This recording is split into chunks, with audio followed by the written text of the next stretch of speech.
Okay, after a little delay, we're going to watch the video for 3.7, Arguments and Truth Tables. And this is going to allow us to use truth tables to determine whether a argument is logically valid.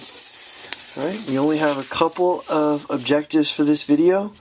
We want to be able to use truth tables to determine validity, and we want to recognize and use forms of valid and invalid arguments. This chart that we go over in this slide is going to be really important. This will be one to print out and keep in your notes. Okay? Save you some time on constructing the truth tables. The idea behind an argument is that an argument consists of two parts.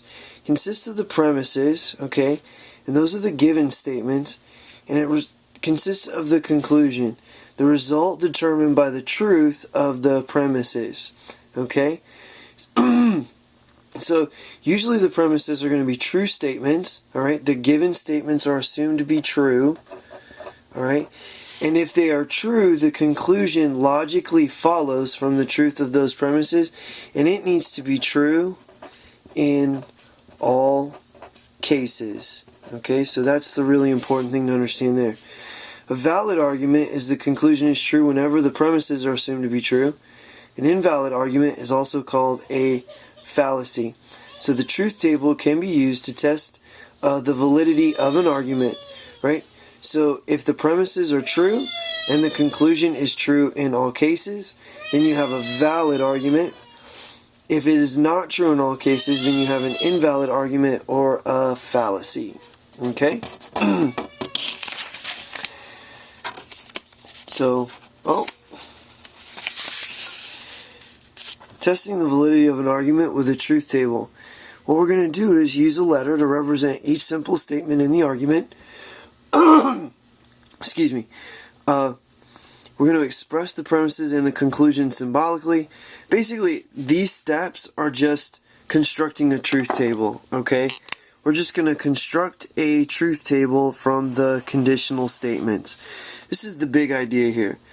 And in the final column of the truth table has all truths. The conditional statement is a tautology, and therefore the argument is valid. Okay? Now, I'm going to show you an alternative that I find works in all cases. I think it's a little bit shorter and a little bit easier to construct. Okay, so we're going to be looking for this in the video. All right. So here comes our first example. We love it. All right. It's a Star Trek one. Example 1: did the pickiest logician in the galaxy foul up? In Star Trek, the spaceship Enterprise is hit by an ion storm, causing the power to go out. Captain Cook wonders if Mr. Scott is aware of the problem. Mr. Spock replies, if Mr. Scott is still with us, the power should be on momentarily. Moments later, the ship's power comes back on.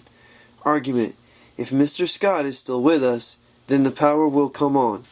The power comes on, therefore Mr. Scott is still with us. Determine whether the argument is valid or invalid. Alright? So, the idea here is we want to write a couple of statements, right? So step 1 is P is going to represent Mr. Scott is still with us. We're going to let Q represent the power will come back on. So we're going to write the argument in symbolic form, right? So let's take a look at the argument again. If Mr. Scott is still with us, then the power will come on. Okay? So if Mr. Scott is with us, that's a conditional statement. The power will come back on is P implies Q. Alright? If Mr. Scott is still with us, then the power will come on. Alright? The power comes on. Well, that's Q. So that's our other premise. Mr. Scott is still with us. This is the line, and the 3 dots represent the therefore. This is the start of the conclusion, or the statement of the conclusion. The therefore is the start of the conclusion. Alright? And so therefore we have Mr. Scott is still with us, P. Alright? So we write the symbolic statement. So this is what we've got. Now what I'm going to do is I am going to assume, right? I assume P and Q are true, and then determine whether, I assume P implies Q is true, and Q is true, and then I look to see if the P follows from that in my truth table. Alright, now if you look, the next slide, alright, looks like this, okay, where they go P implies Q, P implies Q and Q, and then therefore if P implies Q and Q are true, that implies P, and this should be a tautology, right? Now I'm going to do something a little different, alright, so because that seems a little bit harder to construct. So here's my alternative.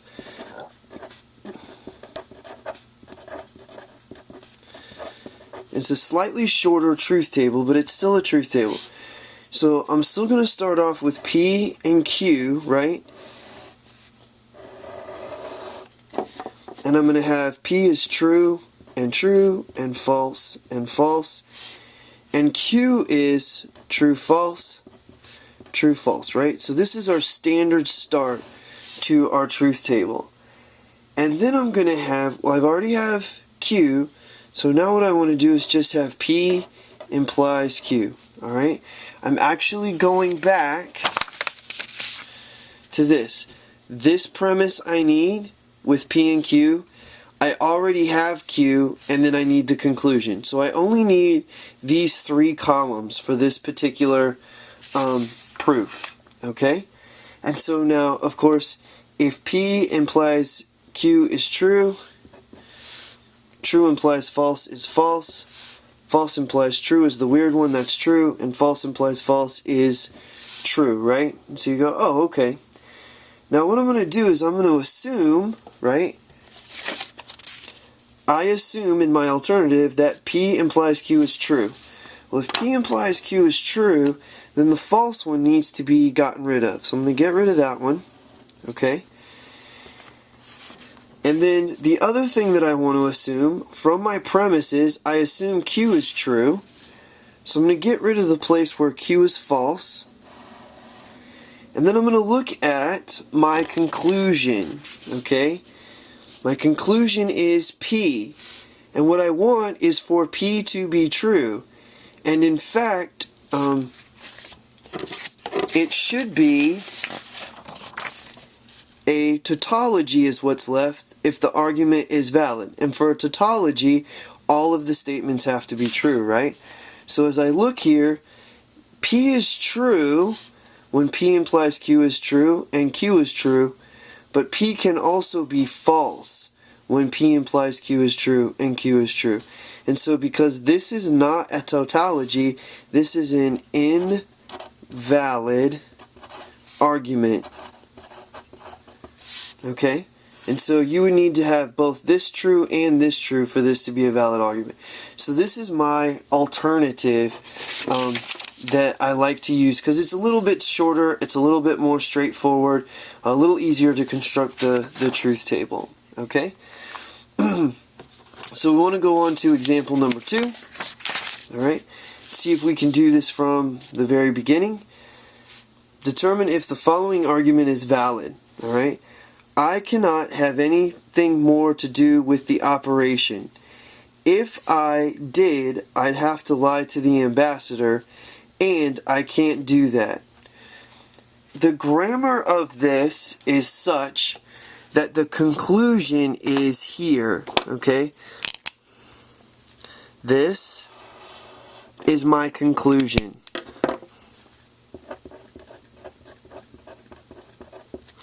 I cannot have anything more to do with the operation. I conclude this from the if-then statement. If I did have anything more to do with the operation, I would have to lie to the ambassador. Well, this is a premise. If I have anything more to do with the operation, I'd have to lie to the ambassador, and I can't do that. Okay, so I can't lie to the ambassador is what that says. So I really have a conditional statement here, right? This is my conclusion. Here's my conditional statement. Here is the other part of the premise that I'm assuming to be true. Alright? So basically I have some sort of if-then statement. P implies Q. And then I said I can't do that. Lie to the ambassador. That's the consequence. So the Q is going to be true. And then therefore, right, what's my conclusion? If I did what? Have anything more to do with the operation. Alright, and I can't have anything more to do with the operation. So this is probably your not P. And in fact, let's see. I'd have to lie to the ambassador. I cannot lie to the ambassador, so this is not Q, right? So the can't here gives you the negation of P for right here. And this one is sort of a can't have anything more to do with the operation is going to be your not Q, okay, from here. Alright, so we're going to have the negation here. Now it turns out I'm going to do this two ways. Alright, so I'm going to skip the next one because I sort of did it. Alright, so here is our next one, and I'm going to do this two ways. We're going to do this with the truth table, the alternative truth table, and then I'm going to show you a nice shortcut. Alright, so we want to express these symbolically. P implies Q. If I had anything more to do with the operation, I would have to lie to the ambassador. I cannot lie to the ambassador, therefore, those are the three dots, I can't have anything more to do with the operation. So this is the symbolic form of this. So now what do I need? I need my P and Q, and then I need a not Q and a not P. Okay? So let's go ahead and start. Right? So here's our alternative.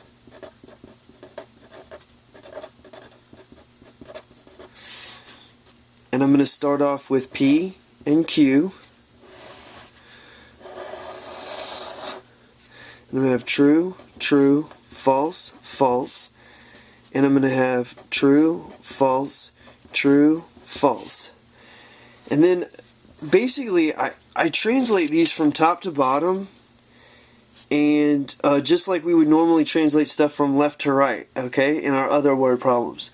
So basically in the truth table I want to do the P and Q next, and hopefully that makes sense because I'm going to have P implies Q, okay, because those two columns are next and right next to each other. So true implies true is true, true implies false is false, false implies true is true, and false implies false is true. Okay? Now I need my not Q. Okay? So I'm going to draw my not Q as I translate again from top to bottom. And that's going to give me false, true, false, true. I'm going to have false, true, false, true. And then the conclusion, of course, is not P. And not P is going to be false, false, true, true. I'm going to have false, false, true, true. Now remember, for the alternative method, what I'm going to do is I'm going to assume P implies Q is true. Okay? So P implies Q is true here, but false here. So I'm going to get rid of that line. And then P implies Q is true in both of the other places. So that's the only one I need to get rid of. And then I want to assume that not Q is true. And so if I assume that not Q is true, okay, then that means that not Q being false, I need to get rid of. So that's this one right here. Alright. And this one right here, up at the top. Okay, so the not Q is false in these two places. and the P implies Q is false in this place. Alright? And so now look at what's happened. There's only one row left, and when P implies Q is true, and not Q is true, the only conclusion for not P is true.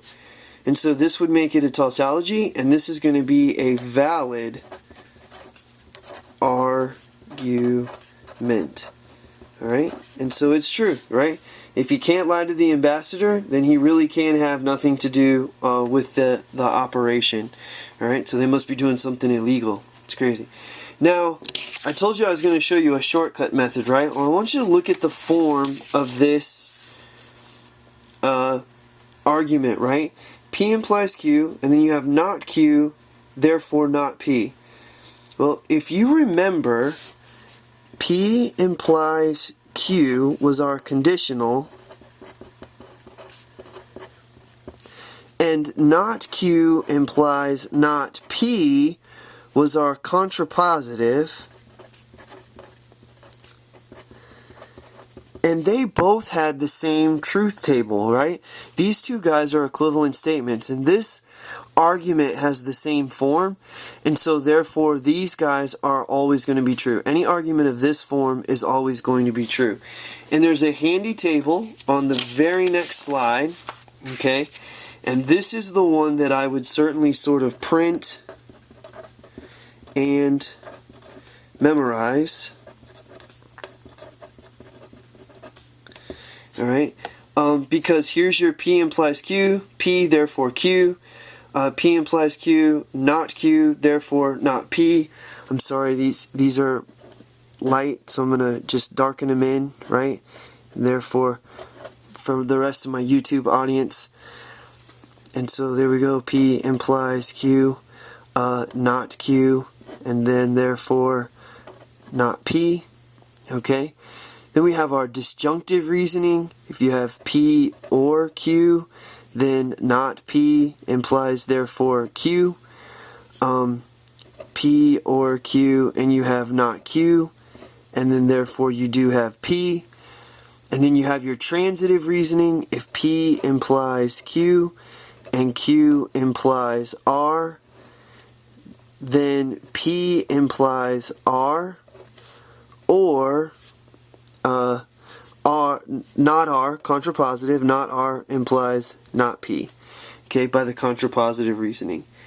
The fallacy of the converse and the inverse follow from the fact that converses and inverses have different truth tables than conditionals and contrapositives, right? So you can't just say if P implies Q, then Q leads to P, right? Because they don't have the same truth table. So this is the most common